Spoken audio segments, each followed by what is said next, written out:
नमस्कार, स्वागत है आपका एएनबी न्यूज में और मैं आपके साथ सृष्टि जैन। मणिशंकर अय्यर के बयान पर बोले छत्तीसगढ़ के उप मुख्यमंत्री विजय शर्मा। उप मुख्यमंत्री विजय शर्मा ने कांग्रेस नेता मणिशंकर अय्यर के बयान पर कहा कि उनका और उनकी पार्टी का भाव शुरू से ऐसा ही है, इसलिए वे ऐसा सोचते हैं। और क्या कहा सुनाते हैं आपको।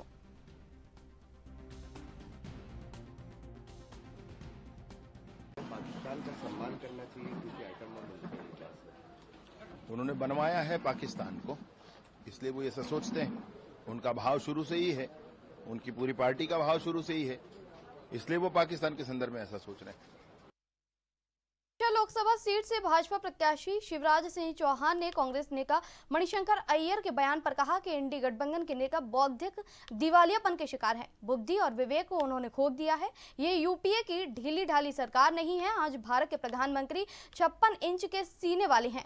भारत ने साफ कहा है कि वो किसी को छोड़ेगा नहीं, लेकिन अगर कोई छेड़ेगा तो छोड़ेगा भी नहीं। भारत डरने वालों में से नहीं है। बौद्धिक दिवालियेपन के शिकार है। बुद्धि और विवेक उन्होंने खो दिया है। मणिशंकर जी, ये यूपीए की ढीली ढाली सरकार नहीं है। आज भारत के प्रधानमंत्री 56 इंच के सीने वाले हैं और भारत ने साफ कहा है, हम सबके कल्याण में विश्वास रखते हैं, विश्व का कल्याण हो। हम अपनी तरफ से किसी को छेड़ेंगे नहीं, लेकिन कोई छेड़ेगा तो छोड़ेंगे नहीं। भारत डरने वाला नहीं है। ये जो डरपोक लोग हैं वो सब इंडी गठबंधन में है। सर, नरेंद्र मोदी जी जिस गांव में पैदा हुए हैं, औरंगजेब भी उसी गांव में पैदा हुआ है, तो आप कंपैरिजन औरंगजेब से किया है। बौखला गए हैं और प्रधानमंत्री जी के खिलाफ निचले स्तर पर जाकर क्या कह सकते हैं वो कहते हैं, लेकिन खुद हास्य का पात्र बन गए, राजनीति के जोकर बन गए।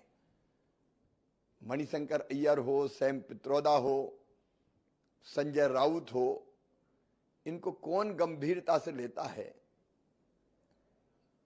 ये सब लोग पराजय के भय से ऐसे ऊटपटांग बयान दे रहे हैं कि जिनको जनता केवल मनोरंजन के रूप में लेती है।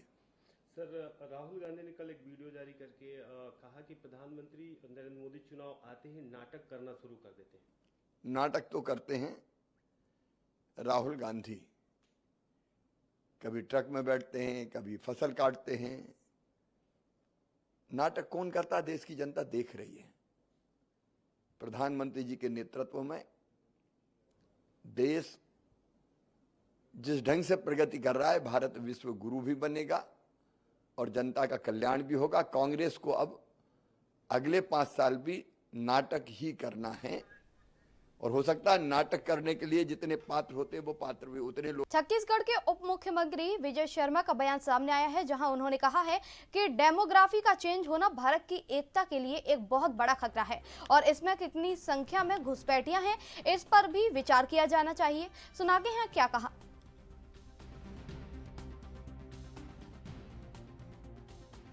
डेमोग्राफी का चेंज होना बहुत बड़ा खतरा होता है किसी भी स्थान के लिए। हिंदुओं की सहिष्णुता मैं कहूं तो स्थापित होगी ऐसा नहीं है, यह आदिकाल से ही पूरी दुनिया के सामने स्थापित है। उनकी सहिष्णुता स्थापित है और हिंदुओं की सहिष्णुता के कारण ही यहाँ सारा अल्पसंख्यक समुदाय फल फूल रहा है। हमको खुशी है, लेकिन हिंदुओं की संख्या कम हो जाए यह भी चिंता का विषय है। हिंदुओं की संख्या कम होने से देश में अराजकता आएगी, मैं यह भी कहना चाहता हूँ। हिंदुओं की संख्या जिस रेशियो में 7.8% बता रहा है, आप इस जनसंख्या का सोचें कितना करोड़ों में यह संख्या आएगी और जो जनसंख्याएं बढ़ी हैं वो लगभग 50% तक बढ़ी। तो ये कितनी बड़ी बात है भाई। इतनी जनसंख्या सामान्यतः नहीं बढ़ सकती, ये कैसे बढ़ गई?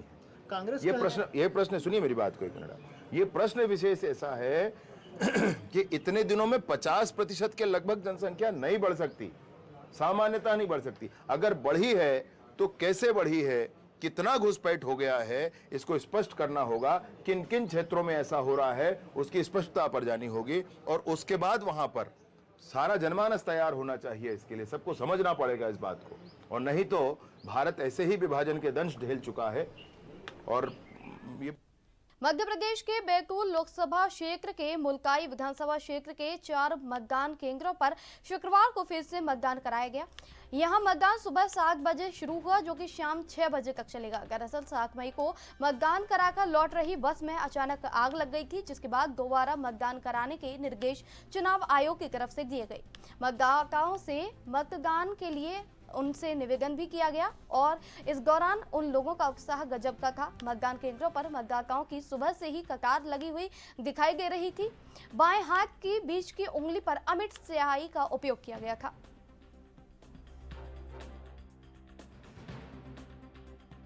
रमेश जी, ये दूसरी बार मतदान हो रहा है, क्या देखा आपने आज तक? 72 साल में हमने देखा कि पहली बार हमारे बाप दादाओं की उम्र हो गई, लेकिन ये पहली बार दूसरी बार वोट डालने का मौका मिला, वो भी 3 दिनों बाद में। किस उंगली पे लगा निशान? कैसे? मध्यम उंगली, उसके पहले दूसरे नंबर की बटन। दूसरे नंबर? हाँ। चुनाव प्रक्रिया ठीक चल रही है? अभी तो ठीक चल रही है सर। जी बताइए, क्या प्रक्रिया चालू हुई है, किस प्रकार से?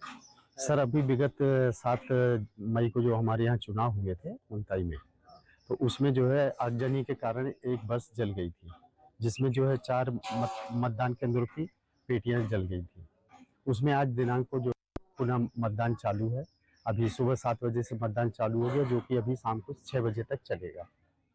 किस प्रकार प्रक्रिया हो रही है, क्या निशान लगाया जा रहा है? क्या इसमें जो है सर, अभी हमारे यहाँ पे जो है जो शासन के निर्देश हैं ईसीआई के, उसके अनुसार जो है अभी मध्यमा उंगली में जो है इस बार उनको अमिट स्याही लगाई जा रही है मतदाताओं को। जो मतदाता छूट चुके हैं उनके साथ उन सबको जो है हम लोगों ने विगत 2 दिनों से जो है पूरे प्रयास करके गांव में जो है सभी मतदाताओं को प्रेरित किया है, और उनके जो परिजन बाहर रह रहे हैं जो मतदाता, उनको जो है हम लोगों ने मोबाइल द्वारा जो है उनको सूचना भी दे दी है कि वो भी आकर जो है यहाँ पर मतदान करें, और हमें उम्मीद है कि हम जो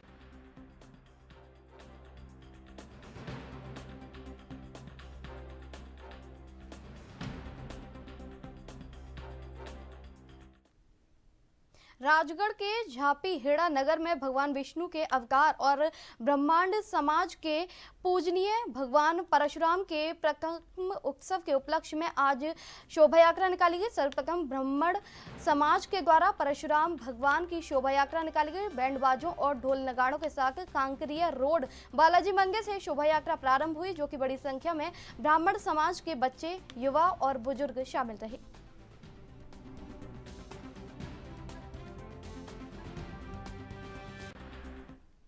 अगले सप्ताह से तेंदुपत्ता संग्रहण का कार्य शुरू होने वाला है, जिसके संबंध में वन विभाग के द्वारा पवई वन परिक्षेत्र में व्यापक स्तर पर जागरूकता शिविर का आयोजन किया गया, जिसमें अच्छी गुणवत्ता पूर्ण और जगह से जगह पत्ता तोड़ने के संबंध में वन परिक्षेत्र अधिकारी नितेश पटेल द्वारा ग्रामीणों को समझाया गया। हमने देखा यहाँ तो कटा फटा माता का कच्चा पत्ता कम संख्या में पत्ता आ रहा है, तो मैं तो भैया 4200 रुपये ही दूंगा। अब अपन को लगता है कि अपन 2-4 रुपए मिले, हमारा तो काम हो गया, हमने तो होशियारी कर ली, हमने 4 पत्ते खराब भी डाल दिए, कम भी डाल दिए, हम तो जीत गए। नहीं जीते हैं अपन, नुकसान अपना हुआ है। कैसे हुआ है नुकसान? कि जो बाद में 2 रुपए आपको बोनस मिलता है ना, वो तो उस नुकते में खरीदा नहीं, 4200 रुपए की खरीदी है, 4000 रुपए सरकार का 4 रुपए खर्चा हो गया है, 1-2 रुपए परिवहन का, तो आपको बोनस हो गया 0। यदि आपका पत्ता 6000 रुपए में या 6 रुपए गड्डी में टेंडर वाला खरीदता, वो कब खरीदता? जब उसको क्वालिटी अच्छी मिलती। क्योंकि उसको क्वालिटी अच्छी नहीं मिली, इसलिए उसने कम का खरीदा और हमारे 2 रुपए का नुकसान हो गया।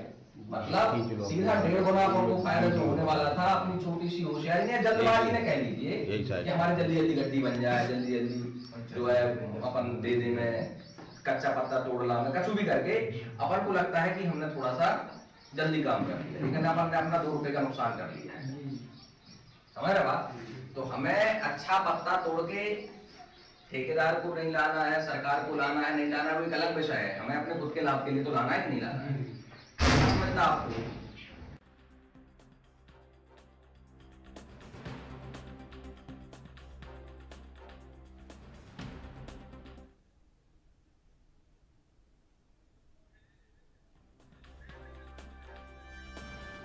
छत्तीसगढ़ माध्यमिक शिक्षा मंडल ने 10वीं और 12वीं परीक्षा के परिणाम घोषित कर दिए हैं, जिसमें वंशिका साहू ने प्रवीण सूची में 6वीं रैंक और अविभाजक जिला राजनांदगांव में टॉप किया है। बता दें कि परीक्षा परिणाम आने और प्रवीण सूची में जिले की छात्रा वंशिका को बधाई और शुभकामना देने की होड़ लगी हुई है। राजनांदगांव विधायक विधानसभा अध्यक्ष डॉक्टर रमन सिंह फोन पर बधाई दी। कलेक्ट्रेट सहित जिले के प्रशासनिक अधिकारियों और समाज के लोगों ने घर पहुंचकर शुभकामनाएं दी। राजनांदगांव से हमारे संवाददाता ने वंशिका और उनके परिजनों के साथ खास बातचीत की, सुनाते हैं आपको। छत्तीसगढ़ माध्यमिक शिक्षा मंडल ने अपना रिजल्ट घोषित किया, जिसमें 10वीं और 12वीं को एक साथ परीक्षा परिणाम घोषित किया, जिसमें राजनांदगांव जिला के छुरिया विकास खंड अंतर्गत ग्राम हालेकोसा की एक बालिका है, जो छात्रा है स्वामी आत्मानंद स्कूल में वो अध्ययनरत रही और 10वीं में वह राजनांदगांव जिला में प्रवीण्य सूची में टॉप की है। और छत्तीसगढ़ की बात करें तो छत्तीसगढ़ में वह 6ठा रैंक हासिल की है। ये बहुत ही गर्व की बात है। ये ग्रामीण क्षेत्र है, वनांचल सहित ग्रामीण क्षेत्र होने के साथ यह सामने अन्य लोगों के लिए एक बहुत बड़ा बात है कि आप शहर में रह करके ग्रामीण लोगों से किस तरह से पारंगत हो सकते हैं।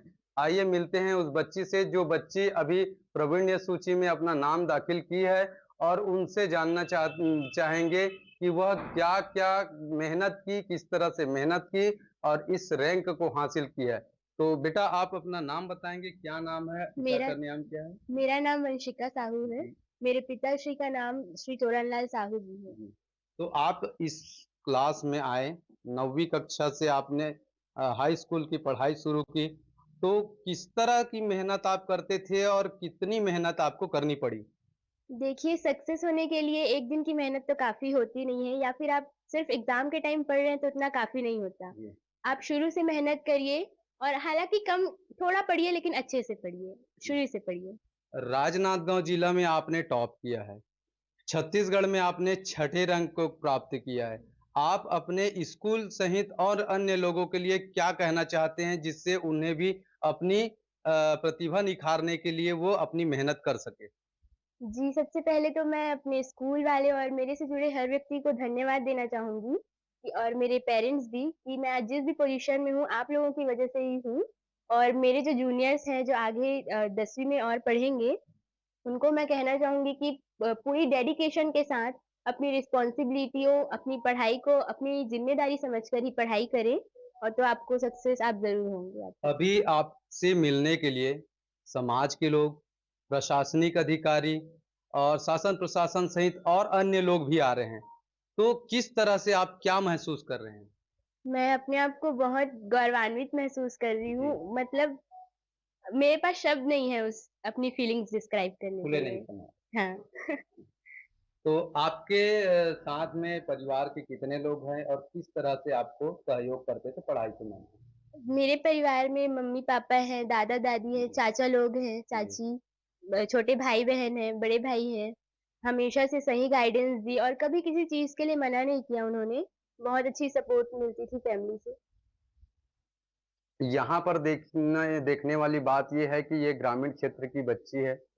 शहर के लोग सारी सुख सुविधा होने के बाद एक मुकाम को हासिल कर पाते हैं, पर ग्रामीण क्षेत्र में यहाँ से लगभग 8-10 किलोमीटर की दूरी है जहाँ तक जाकर के पढ़ाई करती है। जो शहरी स्थिति होती है उनसे काफी भिन्न होता है, दूरी से तय करना, उसके बाद में इस प्रवीण्य सूची में हासिल करना। जिस तरह से अभी हमारे जो छत्तीसगढ़ प्रदेश है उसमें बच्चों को देखने को यह मिलता है, प्राइवेट स्कूलों में ही स्कूल भेजा करते हैं। आप यदि KG1 की बात करें या फिर नर्सरी की, वो एक सुविधा स्थिति के हिसाब से लोग पढ़ाना ज्यादा पसंद करते हैं। तो इस स्थिति में आप क्या कहना चाहेंगे कि आप शासकीय स्कूलों के लिए बताना चाहेंगे या प्राइवेट स्कूलों, क्योंकि आप दोनों स्कूलों में पढ़ाई कर चुके हैं? स्कूल शासकीय हो या प्राइवेट ये मैटर नहीं करता, वो बच्चा कैसा है, बच्चा मेहनत कर रहा है कि नहीं। टीचर्स अपना फुल लेते हैं कि बच्चा हमेशा आगे बढ़ता रहे। वो अब उस बच्चे पे डिपेंड करता है कि वो शासकीय में रहे या प्राइवेट में रहे। वो उसकी मेहनत पे जिस डिपेंड स्कूल करते में आप हैं। प्राइवेट स्कूल में पढ़ाई की 8वीं तक की, वहाँ आपकी स्थिति कैसी थी? मैं हमेशा से वहाँ भी टीचर्स का फुल सपोर्ट रहा। जी। टीचर्स ने बहुत अच्छी गाइडलाइन दी, उन्होंने ही मेरा फाउंडेशन तैयार किया, तब जाके आज इस पोज़ीशन में हूँ और उन लोगों को भी सबको थैंक यू बोलना चाहती हूँ। कहने का तात्पर्य ये है कि बच्चों का जो है नींव यदि मजबूत है पढ़ाई शिक्षा की, तो आगे जो छत होती है जिनको कॉलेज लेवल तक के भी ले जा सकते हैं, तो उसके लिए भी तैयारी घर वाले, परिवार वाले सभी करवाते हैं। इस तरह से ये जो बच्ची बैठी है वंशिका साहू, मेहनत करके सफलता को हासिल की है और इन्होंने एक इतिहास रच दिया कि छत्तीसगढ़ में 6ठे रैंक पर और राजनांदगांव जिला में टॉप करके महिलाओं को जो सुरक्षा प्रदान करने वाली और शिक्षा, स्वास्थ्य, सुरक्षा के लिए बेटी बचाओ बेटी पढ़ाओ का जो नारा है, उसको सार्थक करती हुई ये वंशिका यह साबित कर रही है कि कहीं न कहीं पुरुष वर्ग जो छात्र हैं वो पीछे हो रहे हैं और महिलाएं जो है आगे बढ़ रही हैं। मैं एएनबी न्यूज़ से कामेश्वर प्रसाद साहू, जिला राजनांदगांव। मध्य प्रदेश के मैहर जिले के अमरपाटन थाना पुलिस ने एटीएम फ्रॉड के मामले में 2 युवकों को गिरफ्तार किया है, जिनके कब्जे से अलग अलग बैंकों के 13 एटीएम कार्ड मिले हैं। साथ ही दोनों के पास से नकदी बरामद हुई है। पुलिस ने आरोपियों पर कई धाराओं के तहत मुकदमा दर्ज कर गिरफ्तार किया है। शुरुआती पूछताछ में आरोपियों ने इस बात का खुलासा किया कि वो 5% कमीशन और सलीम और अली के लिए काम किया करते थे। पुलिस के द्वारा गिरफ्तार किए गए दोनों युवकों मैहर जिले के रहने वाले बताए जा रहे हैं।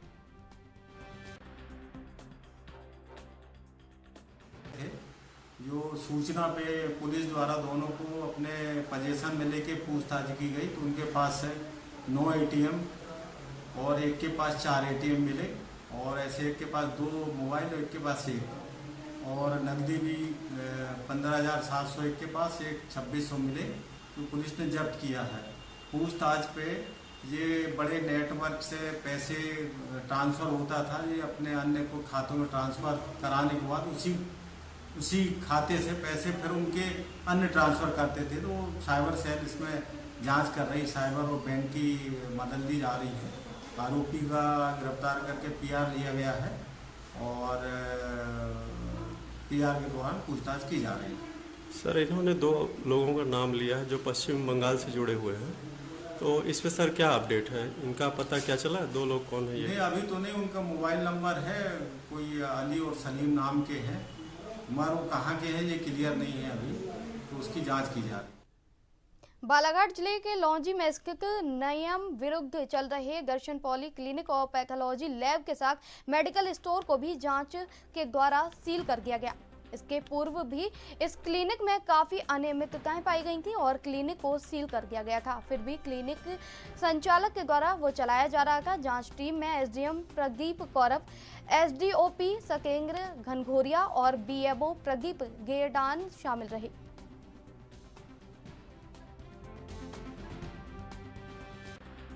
सर, आज क्या कार्रवाई की गई यहाँ पर?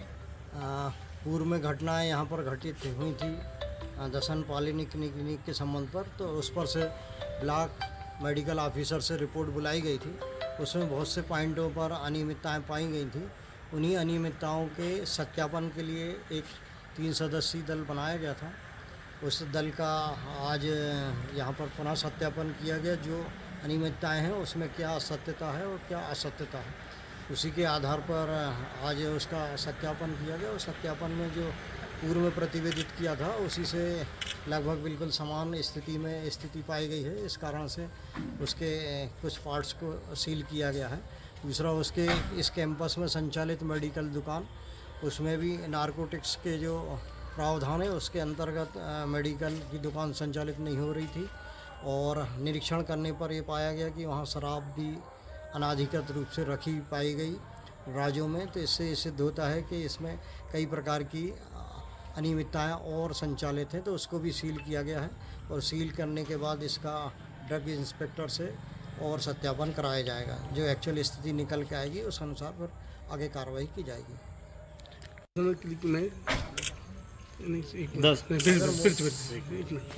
सर, आज दर्शन पॉलीक्लिनिक में क्या कार्रवाई की गई सर?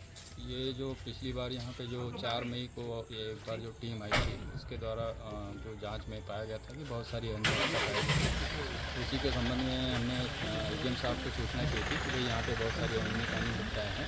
तो आज जो है एसडीएम साहब, मैं, डीएमओ लालजी और अपने एसडीओपी साहब तीनों मिलकर फिर से यहाँ पे पुनः निरीक्षण किए आए थे और आज भी हमने बहुत सारी अनियमितता पाए हैं यहाँ पे, और जैसे कि BMW का रजिस्ट्रेशन।